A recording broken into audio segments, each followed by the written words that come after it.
আলাইকুম। যে যেখান থেকে দেখছেন, দেশ থেকে দেখছেন, দেশের বাইরে থেকে দেখছেন, আমি সৈয়দ থেকে আপনাদের মাঝে যুক্ত হচ্ছি অল্প কিছু কথা নিয়ে। আমাদের উসমান হাদি ভাই আর আসবে না, ফিরে আসবে না। বাংলাদেশের প্রতিটা মানুষের অন্তরে লেগে আছে।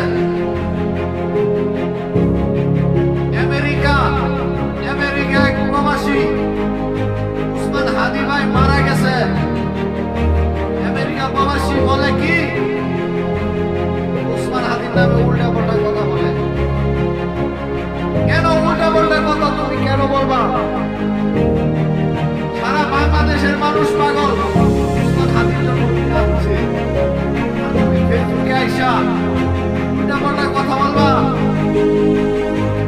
তুমি জন্মের সময় তোমাকে মা বাবা মুখে মধু দিছে না, তোমার শিক্ষা দিছে না।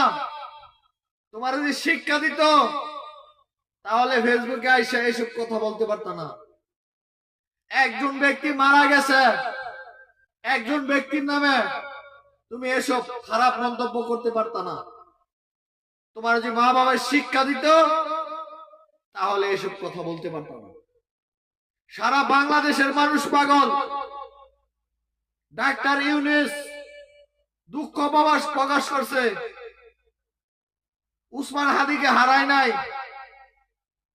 স্মৃতি রেখে গেছে বাংলাদেশে। প্রতিটা মানুষের প্রতিটা অন্তরের স্মৃতি রেখে গেছে। তুমি যে ফেসবুকে আইসা তুমি যে উল্টা পাল্টা কথা বলো, বন্ধ করো। তোমার মা বাবা শিক্ষা দিছে না। তুমি জন্মের সময় তোমার মুখ ইয়া দিছিল, হাম্মামের ইয়া দিছিল তোমারে। আর কি কাম হাম্মাম দিছিল তোমার মুখ, পচা পানি দিছিল তোমারে। এই কারণে এই উল্টা পাল্টা কথা বলো। তোমার যদি শিক্ষা দিত, শিক্ষায় শিক্ষিত করত, তাহলে তুমি এসব কথা বলতে পারত না। উসমান হাদি বাংলাদেশের প্রতিটা মানুষের অন্তরে লেগে আছে। প্রতিটা রাজনীতি কথা ওই বলে গেছে, কথা শিখে গেছে বাংলাদেশের মানুষকে। উসমান হাদির মতো মানুষ আর বাংলাদেশে আসবে না।